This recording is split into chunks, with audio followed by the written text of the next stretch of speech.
We begin tonight with the impact a U.S. Supreme Court ruling could have on Iowa's judicial system. Today, the High Court rules 2 14-year-olds convicted of murder should not have been sentenced to life in prison without the chance for parole. So what does this ruling mean for other juvenile murder cases like the one involving 17-year-old Isaiah Sweet?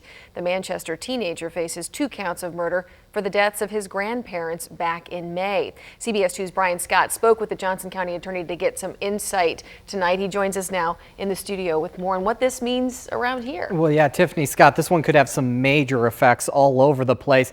The Supreme Court ruled today 5-4 that states cannot impose a life sentence without parole on a juvenile found guilty of murder. They say it's cruel and unusual punishment, but the problem is right now it's kind of the blueprint here.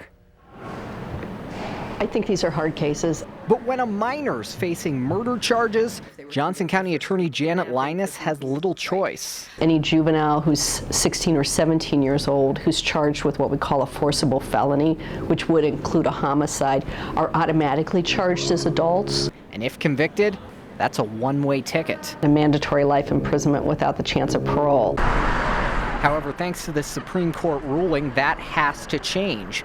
Life in prison without parole is no longer an option by federal law, even though the state says it's a must. So the legislature is going to have to act with coming up with an alternative sentence for juveniles. It's tough to say what that'll be. Maybe a parole option after so many years served. But unless the legislature goes into emergency mode, a decision won't be made until at least next year. So attorneys will have to either seek lesser charges or continue forward and revisit the decision later. Speaking of which, I'm not quite sure what's going to happen with those juveniles who are currently in prison. Linus says they may have to look at a lot of these old cases soon.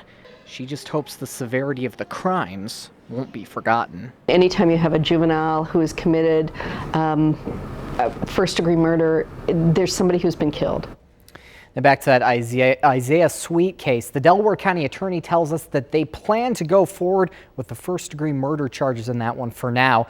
Now for more on that Supreme Court ruling, head to KGAN.com, where I've included the entire interview with County Attorney Linus under Raw News.